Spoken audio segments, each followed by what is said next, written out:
Vamos ahora sí al Evangelio según Marcos, capítulo 10. Vamos a leer del versículo 13 al versículo 16.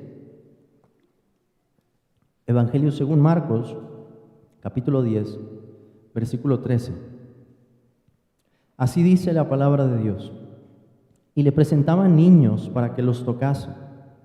Y los discípulos reprendían a los que los presentaban.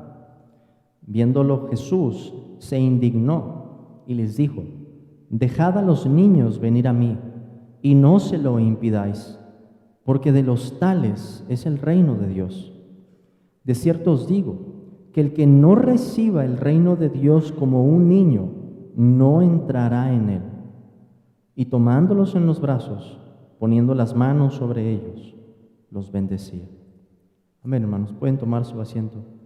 Vamos a orar. Señor,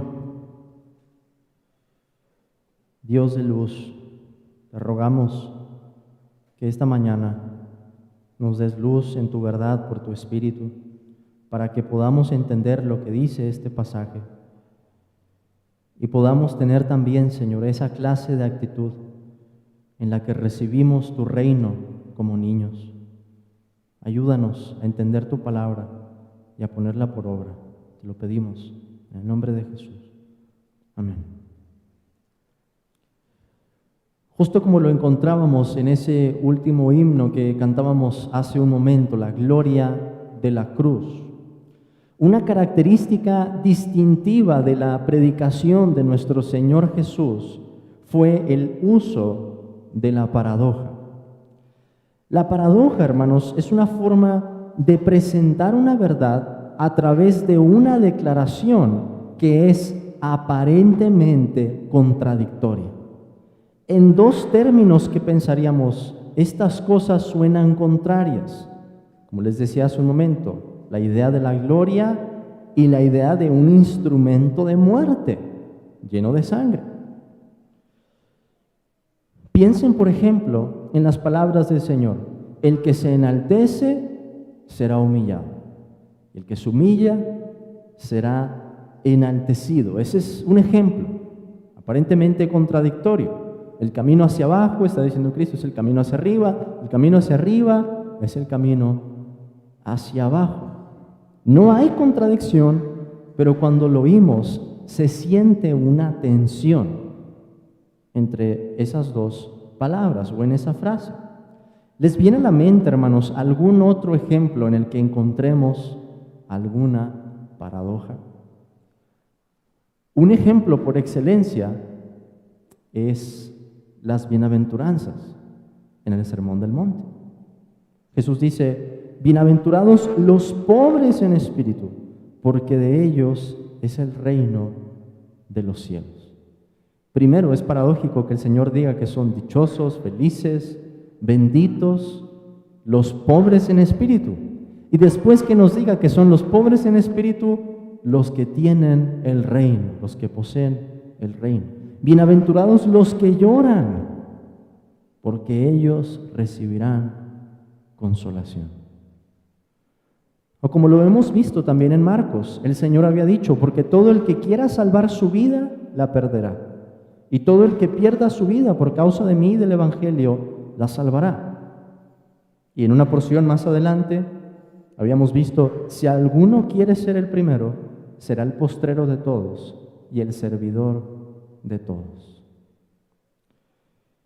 Y si bien, hermanos, las palabras de nuestro texto, lo que tenemos aquí, especialmente versículos 14 y 15, las palabras de la boca de Cristo, no son una paradoja como tal, sí son de carácter paradójico.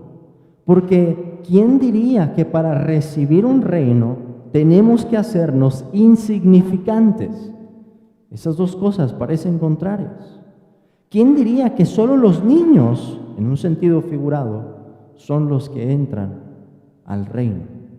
Parecería que esas dos ideas no cuadran. Y ahí está la tensión por la que esta manera de hablar es tan instructiva, porque nos lleva a pensar, nos lleva a meditar en el significado de esas palabras. y tiene un efecto impactante sobre nuestra conciencia. Lo primero que pensamos al escuchar la palabra reino es en poder, es en autoridad, es en realeza, símbolos que asociaríamos, que están aunados a los reyes de este mundo. Personas distinguidas, personas con capacidades, con las posesiones de este mundo, con tierras, con autoridad. Pero no es así con el reino de Dios. Jesús asocia más bien el reino con los niños, con los niños.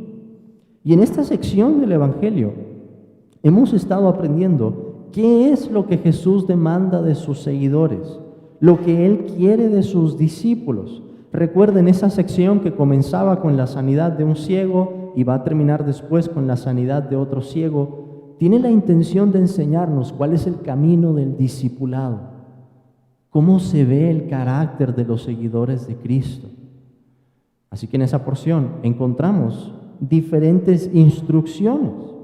El camino que Jesús nos enseña es el camino de la cruz, el camino de la abnegación, de la humildad, del servicio, del amor, de la obediencia. En una palabra, una vida que se rinde por entero a la autoridad de Dios y al señorío de Cristo.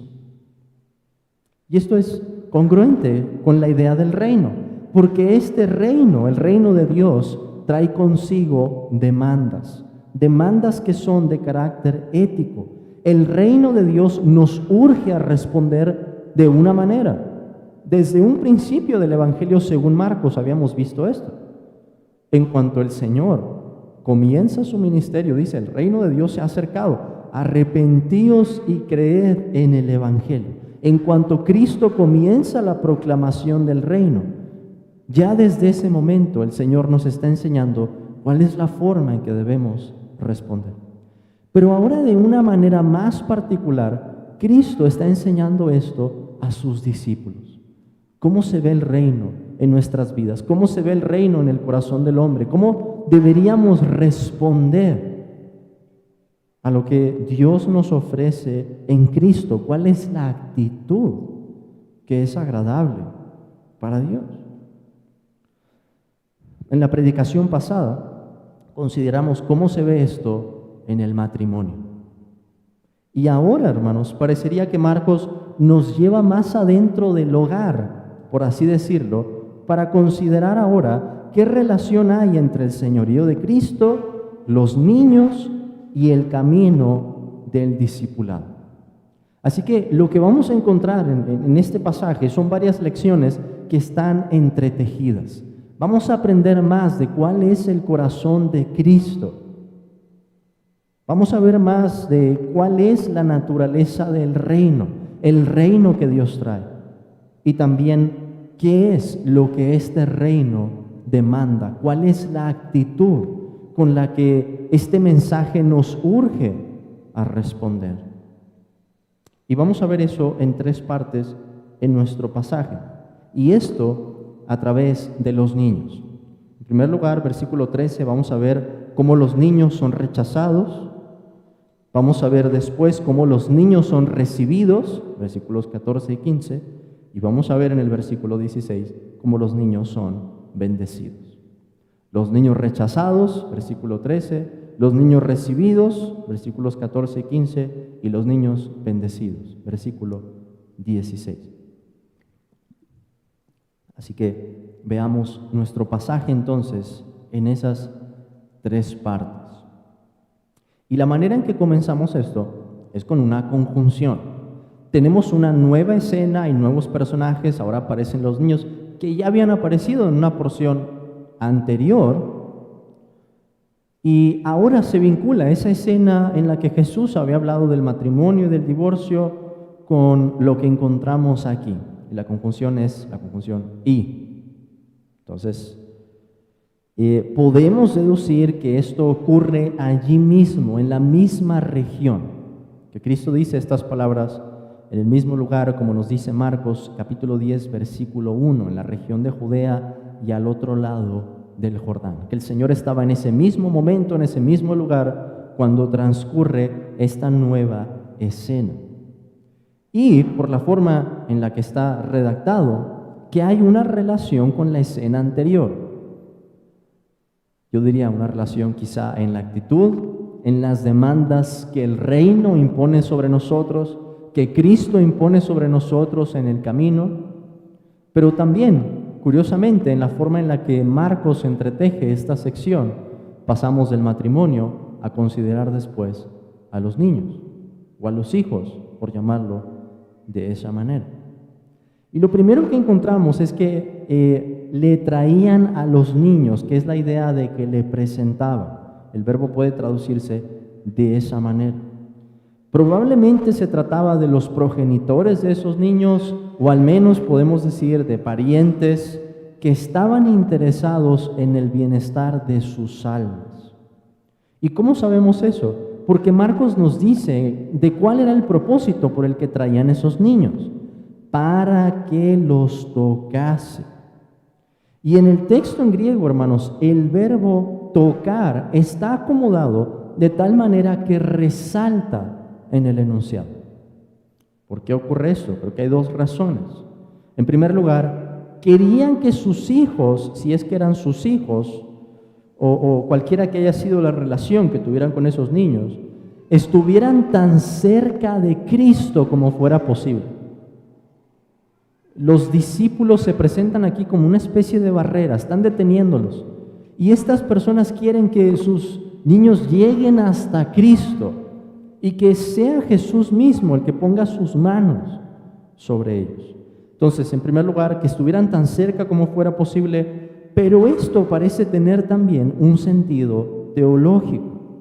Y con esto quiero decir que ellos esperaban que los niños recibieran una bendición espiritual, una bendición especial. Y al final, cuando lleguemos al versículo 16, voy a retomar ese punto de por qué sería su intención alcanzar hasta Cristo y que el Señor pusiera sus manos sobre los niños. Pero tenemos aquí un nuevo conflicto. Los discípulos estaban reprendiendo a aquellos que presentaban a los niños, nos dice el pasaje. Y la palabra reprender es una palabra fuerte. Es la misma palabra que habíamos encontrado en el momento en el que nos dice el texto, Pedro quiso reconvenir a Jesús de que no fuera a la cruz. La misma palabra con la que Jesús respondió. Nos decía Marcos capítulo 8, cómo Jesús voltea a ver a Pedro y a los discípulos y los reprende. Es una palabra que implica este uso de autoridad, con el que alguien quiere detener o cambiar la dirección de algo. Y en este caso, parecería que ellos se veían a sí mismos como una especie de guardaespaldas, como los secretarios de Cristo, los que iban a poner su agenda y decidir quién se iba a acercar al Señor y quién no. Y probablemente pensaron que los niños no eran importantes o que iban a entorpecer la obra del reino tan grande que Cristo estaba haciendo. Recuerden, hermanos, los milagros que ellos habían visto. Así que bien podemos imaginarlos diciendo cosas como: el maestro tiene asuntos mucho más importantes. ¿Por qué quieren interrumpirlo? Él vino a traer el reino. ¿Ustedes creen que los niños están entre sus prioridades? Sin embargo, habíamos visto ya que los discípulos no entendían bien, y este episodio no es una excepción.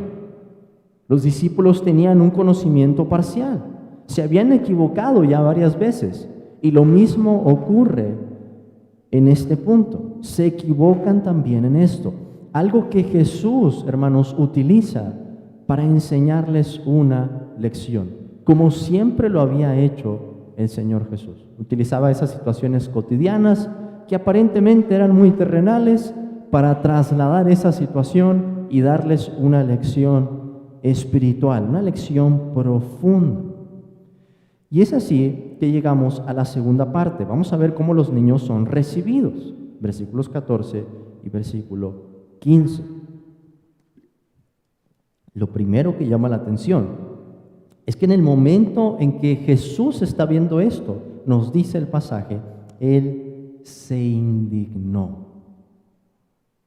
Él se indignó, se enojó. Cristo se enojó al ver esto. Hermanos, las respuestas de Jesús siempre fueron perfectas, incluyendo sus respuestas emocionales, como hemos visto ya algunas en Marcos. Hemos visto la compasión. Vamos a ver también la tristeza cuando avancemos más en este evangelio. Habíamos visto algo de enojo. ¿Se acuerdan cuando el Señor voltea a ver a los fariseos, quienes esperaban que Él sanara al hombre con la mano seca para poder acusar? Y aquí lo encontramos de nuevo. Cristo responde con indignación, una indignación justa, una indignación santa, pero que nos lleva a pensar más en por qué sería algo tan importante esto de recibir a los niños como para provocar la indignación del Hijo de Dios. Y lo que tenemos a continuación son las palabras de Cristo, que nos dan una mayor luz de por qué es que el Señor se indigna en ese momento. Los discípulos habían querido reprender a aquellos que traían a los niños y por lo tanto estaban impidiendo también a los niños, no solo a las personas que los estaban presentando. Pero lo que hace Jesús ahora, hermanos, es reprenderlos a ellos. No encontramos esa palabra en el pasaje, pero es exactamente lo que el Señor hace. Y lo hace por medio de dos verbos en imperativo. El Señor dice primero, dejen a los niños venir a mí. Dejen. O sea, como nos lo explica después el siguiente enunciado, con otro verbo en imperativo, no se lo impidáis. Esa era la obra que ellos estaban haciendo en ese momento, como un muro para estas personas, para que no se acercaran a Cristo.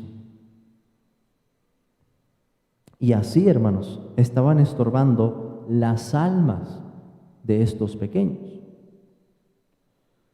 ¿Cuál es la razón, según lo que nos dice Jesús, para que la gente o los discípulos en ese momento dejen que la gente pueda acercarse, que no le impidan a los niños específicamente acercarse a Él? La razón es, nos dice Jesús, porque de los tales es el reino de Dios.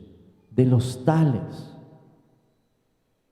Se trata de un sentido figurado. Los niños, tal cual, no reciben el reino en automático.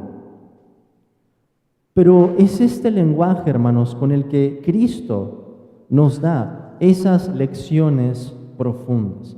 Vean en primer lugar, ¿qué es lo que aprendemos del corazón de Cristo con esa reacción que tiene el Señor de indignación y esas palabras? Lo primero que vemos, entonces, es ¿cuál es el corazón de Cristo para con los pequeños? Esa es una de las primeras lecciones que aprendemos de este pasaje. ¿Qué piensa Cristo de los pequeños, de los niños? ¿Cuál es la actitud que el Señor Jesús tiene para con ellos?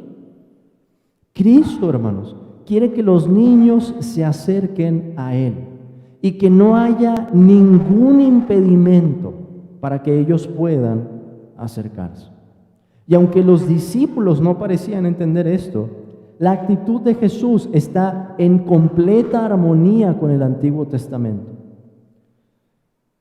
En Deuteronomio capítulo 6, por ejemplo, cuando el Señor da el gran mandamiento por medio de Moisés, de amar a Dios con todo nuestro corazón, con toda nuestra alma, todo lo que somos, hermanos, inmediatamente después el Señor comienza a hablar de cómo ese mandamiento debe ser algo que se enseñe a los hijos, a los niños, al andar por el camino, al acostarse, cuando se levanten, dentro de la casa, fuera de la casa. Para un judío en ese tiempo, todo momento debía ser un momento para aprovecharlo, para instruir a ese pequeño en el camino de Dios.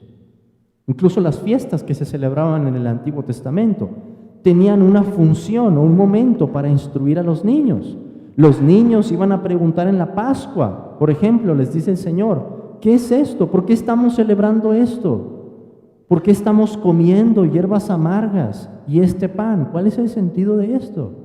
Mira, hijo, es que nuestros padres fueron esclavos en la tierra de Egipto y el Señor nos sacó con brazo extendido. Y de esa manera, el pueblo de Israel tendría oportunidad de instruir a sus hijos. Entonces, Cristo, hermanos, no está diciendo algo nuevo en ese sentido. Cristo está hablando en el espíritu de lo que habíamos encontrado en el Antiguo Testamento. Dios está interesado en la instrucción de los pequeños. Y lo vemos desde un inicio.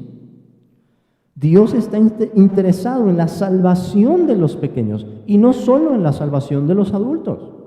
Nosotros a menudo pensamos en la salvación de los adultos, que el pecado es más evidente, pero los niños necesitan salvación. Y a Dios, hermanos, le ha placido a lo largo de la historia obrar haciendo bien a familias enteras y no solo a personas en particular. Es algo que encontramos en el libro de los Hechos, por ejemplo. El carcelero de Filipos, no solamente él es convertido por la predicación de Pablo y de Silas, también toda su familia. Lo mismo pasa con Lidia, no solo ella, también toda su familia. Y así entonces, al pensar en esto, es momento, hermanos, de preguntar, ¿es este nuestro corazón para los niños? ¿Es esa la clase de actitud que nosotros tenemos al pensar en las almas de los más pequeños? ¿Los tratamos con la importancia de vida? ¿Promovemos su acercamiento a Cristo? ¿O será acaso que ponemos algún impedimento, que como los discípulos estorbamos de alguna manera? Sea porque no los tomamos en serio, sea porque somos negligentes, o sea porque somos mal testimonio, quizá para ellos. Hermanos, a ustedes que son padres, que Dios les dé la gracia necesaria para que en lo que esté en sus manos cumplan ese llamado que tienen como sacerdotes en su hogar. Recordemos que Cristo se indignó en este punto y no queremos incurrir en su enojo, sino en su agrado. Por lo tanto, padres, apóyense de todo corazón en el Evangelio para que puedan guiar su casa por medio de la verdad, por medio de la compasión y por medio de las lágrimas. Y no olviden, hermanos, no olviden el poder que hay en doblar las rodillas y clamar a Dios por la salvación de sus hijos, aun cuando son muy rebeldes. En segundo lugar, vemos aquí que el reino de Dios no depende de las apariencias o de las cosas externas. Jesús dice, de los tales es el reino de Dios. Y aquí está el carácter paradójico. Jesús va a decir más adelante en un pasaje de este capítulo, cuán difícilmente entrarán en el reino de Dios los que tienen riquezas. Jesús dice que los ricos difícilmente van a entrar, pero Jesús dice, son los niños los que van a entrar. Resulta que el reino de Dios es para los débiles, es para los incapaces, es para los indefensos, es para los insignificantes, para los pequeños, para ellos es el reino. Y esto nos recuerda, hermanos, la forma en la que Dios en Cristo y por medio de Él ha avergonzado la sabiduría de este mundo. Que aquello que los hombres aprecian más, estiman más, es abominable para Dios. Y aquello, muchas veces, que es abominable para los hombres, que les disgusta, que les desagrada, resulta que es aquello que demuestra la sabiduría y el poder de Dios. Los humildes tienen ojos para ver y oídos para oír y entienden este mensaje. Pero los soberbios ni ven ni oyen, porque tienen la mirada puesta en lo terrenal. En tercer lugar, hermanos, Esta porción nos enseña que el Evangelio de Cristo no se reduce a un grupo etario o a una condición social. Todos somos pecadores, todos merecemos el infierno y por eso todos, de la misma manera, necesitamos conocer a Cristo y creer en Él, sea a los 3 años, a los 20, a los 60, a los 100, todos necesitamos al único mediador que hay entre Dios y los hombres, nuestro Señor Jesucristo. Así que, niños que están presentes aquí en esta reunión, el Evangelio es también para ustedes. La oferta de la salvación que Cristo hace es también para ustedes. Pero vamos más adelante en las palabras de Cristo, porque en el versículo 15, el Señor dice: de cierto os digo que el que no reciba el reino de Dios como un niño, no entrará en él. Y esas palabras, de cierto os digo, son palabras, hermanos, para llamar nuestra atención, para pensar. Lo que viene a continuación es un resumen, una lección que Cristo quiere darnos con este evento. Es una lección cierta. De hecho, la palabra original es la palabra amén. Se traduce aquí, de cierto. Cristo interrumpe este discurso que viene diciendo, agrega estas palabras, de cierto les digo. Ya sabemos que es Jesús el que está hablando, pero esas palabras nos ayudan a detenernos y decir, lo que viene es importante, hay una lección aquí para nosotros. Y en este sentido, la lección es, según nos dice el Señor, solo los niños entrarán al reino de Dios. En sentido figurado, pero es la idea, y por eso es impactante, es chocante esta paradoja. O de manera más clara, solo los que son como niños entrarán en el reino de Dios. Cristo dice, el que no reciba el reino de Dios como un niño, no entrará en él. Así que los discípulos, esta es la idea, tenían que recibir el reino como niños, aunque ya eran adultos. Había algo que tiene que ver con la idea o con el ideal de un niño que debía corresponderse con la actitud de los discípulos para recibir el reino. Y el texto es fuerte, hermanos. Cuando dice no entrará en él, lo que tenemos allí en el texto en griego es la negación más enfática que hay. Como si Cristo dijera, de ninguna manera entrará en el reino. O sea, esta actitud es algo indispensable para recibir el reino. No hay otra manera de recibirlo si no es como un niño. Ahora, la pregunta es, ¿y qué significa entonces recibir el reino de Dios como un niño? Si es una condición indispensable, quiero entender bien qué es lo que hay detrás de esas palabras. Permítanme explicarlo, hermanos, con 3 características. 3 características que nos dicen qué es lo que significa recibir el reino de Dios como un niño. Y la primera de esas características es la dependencia. Dependencia. Los niños dependen de los adultos para subsistir. Los niños son débiles, los niños son indefensos. Así también nosotros debemos reconocer la dependencia que tenemos de Dios y de su reino. No hay otra forma de obtener la vida eterna. Debemos decir con Pedro, Señor, ¿a quién iremos? Tú tienes palabras de vida eterna. No podemos, hermanos, contribuir ni la más mínima porción del mérito que se necesita para heredar el reino, a no ser que el Rey nos adopte a nosotros por el mérito de alguien más para que recibamos la herencia. Y eso es precisamente lo que Dios hace en el Evangelio. Para que nosotros, criaturas pecadoras, que no lo merecemos ni podemos pagar, recibamos libre y gratuitamente ese reino de la mano de Cristo el Salvador. Esa figura entonces nos lo enseña así. Porque ¿qué puede hacer un rey, un niño, hermanos? un pequeño, para obtener un reino? Absolutamente nada, a no ser que sea recibido por el Rey.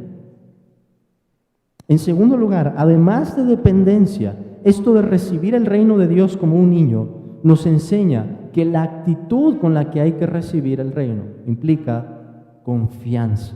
No solo dependencia, también confianza. ¿Qué hacen los niños? Los niños confían en las palabras que les dicen sus padres. Los niños les creen a sus padres. Y esta es la clase de confianza que debemos tener en la palabra de Dios para recibir el reino. Confiar en Jesús, confiar en todo lo que Él dijo, confiar en el Señor sin reservas. Hermanos, ¿no es cierto que muchas veces los padres les dicen mentiras a sus hijos? Y los niños, sobre todo cuando están más pequeños, las creen. Porque hay una credulidad, hay un sentido de confianza. Es parte de su sobrevivencia. Ahora, ¿cuánto más, por contraste, deberíamos pensar? Nosotros debemos creer a Dios, que siempre dice la verdad, que no miente, que nos habla con palabras de vida eterna. Creer que Jesús es el Mesías prometido, recibir su palabra, seguir todas sus instrucciones, decir: Señor, yo quiero ser un buen discípulo, enséñame hasta la última parte de tu ley, quiero entenderlo todo, porque quiero vivir conforme a tus preceptos y no conforme a mi voluntad.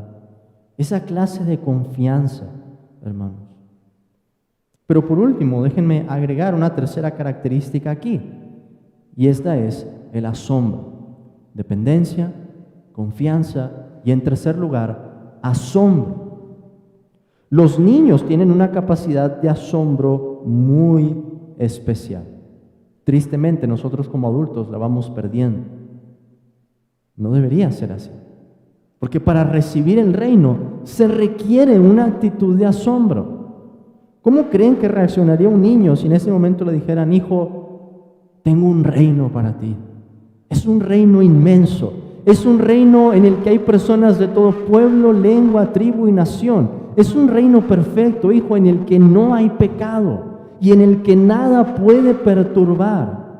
Un orden limpio y puro. Una paz, hijo, que no viene de este mundo. Pues eso es, hermanos, lo que Dios nos ofrece en el Evangelio. ¿Cómo deberíamos reaccionar entonces al saber que en el reino de Dios se nos promete la entrada a nosotros que somos pecadores si nos arrepentimos de nuestra maldad y confiamos en Cristo?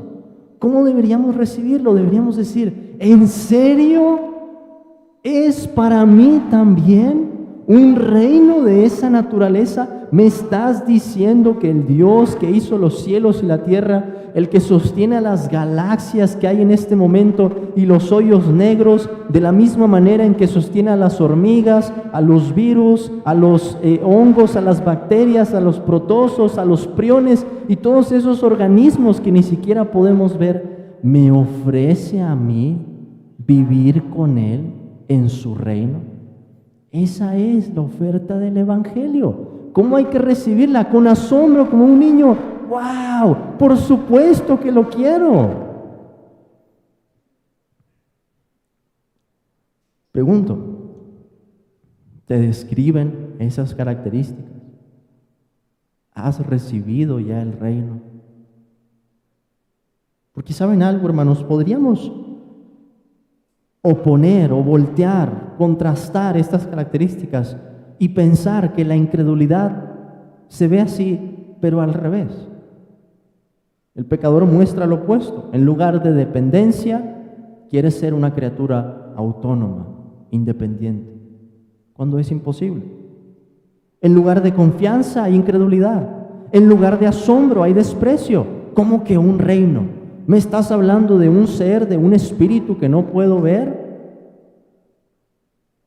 Pero es por eso, hermanos, precisamente, que Cristo habla con ese carácter paradójico. Porque el que es orgulloso, el que es soberbio, va a decir: no, a mí no me interesa. Pero para los humildes, esto va a ser música para sus oídos. Para aquellos que reconocen su pecado y entienden algo de quién es Dios y de lo que Él ofrece, van a decir, ¿cómo podría yo rechazar algo así? Sería una locura. Por eso debemos decir, como aplicación, que esta actitud, hermanos, es una actitud que caracteriza a la conversión, que está presente en la conversión de una persona.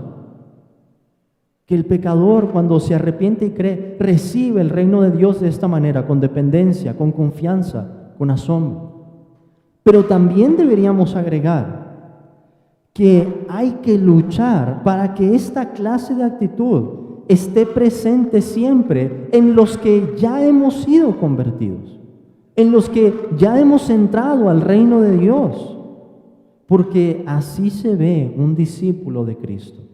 Lo que quiero decir entonces es que esta es la actitud que caracteriza no solamente la conversión, sino toda la vida del cristiano. Dependencia, confianza, asombro, como un niño. Además, hermanos, una segunda aplicación aquí es que en esencia lo que nos enseña el Señor a través de este símil, de esta comparación con los niños, es, en una palabra, el evangelio de la gracia, con una ilustración. Hay que hacernos como niños.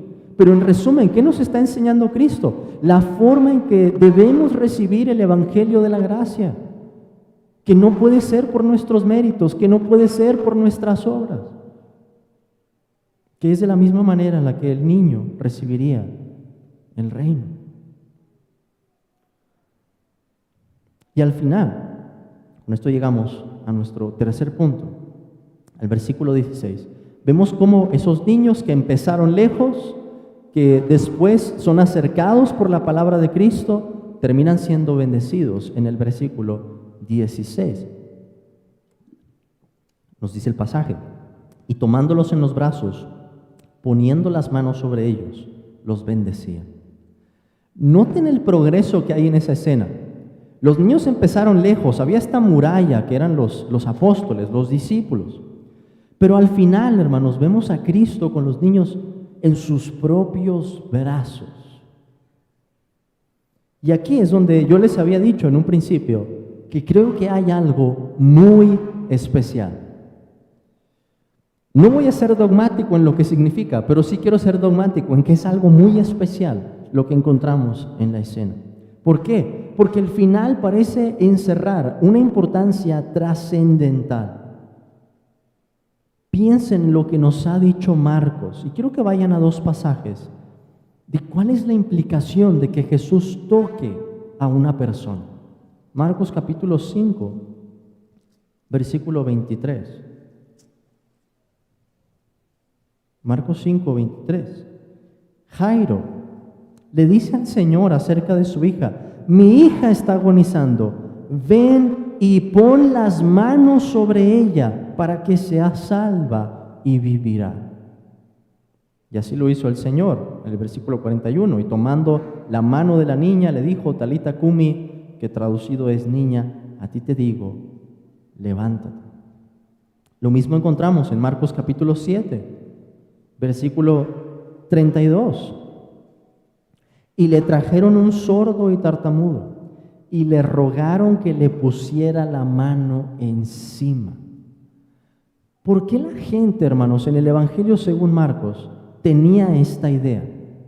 Porque ellos se habían dado cuenta del poder que Cristo tenía para sanar, y que al Señor le placía muchas veces sanar tocando a esas personas, poniendo las manos sobre esas personas.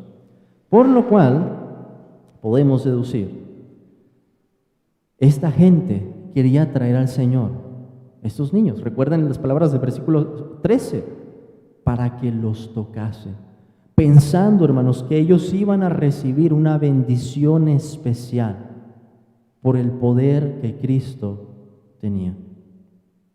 Además, piensen en esto. Hay pocas cosas que Jesús bendice en los evangelios, muy pocas cosas. En Marcos, especialmente, habíamos visto el pan y los peces en esas escenas en las que el Señor multiplica el alimento, capítulo 6 y capítulo 8. Y más adelante vamos a ver al Señor también bendiciendo algo más, los elementos en la última cena. ¿No es relevante entonces pensar en esto, que el Señor haya querido bendecir también a los niños? Esto, hermanos, cuando menos, se puede interpretar como que el Señor Jesús ve por los niños de una manera especial.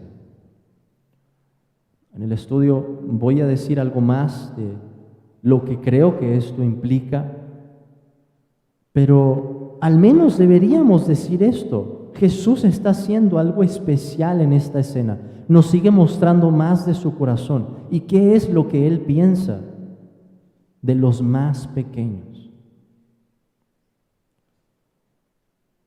Así que, por lo menos podemos decir, no nos debería sorprender que en el día del juicio haya un mayor castigo para los que se atreven a atentar contra los niños, como tantas veces lo vemos en nuestro país, en familias destruidas o personas que no forman parte de la familia, pero quieren destruir la vida de esos pequeños.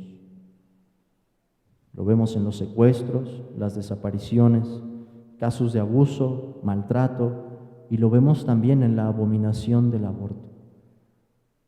Si Jesús piensa de esa manera de los niños, de tal manera que los recibió en sus brazos, que los bendijo, que puso sus manos sobre ellos, hermanos, me pregunto, ¿qué va a hacer el Señor con esas personas que se atreven a atentar contra la vida de los más desprotegidos, de los más pequeños? Que el Señor nos libre de tratar de una manera desconsiderada a los niños, y que pensemos, hermanos, en la importancia que Dios les da para tratarlos con esa seriedad, con esa importancia, pensando que ellos, aunque pequeños, tienen almas que son inmortales y necesitan la misma salvación que nosotros necesitamos en Cristo. Amén, hermanos. Oremos.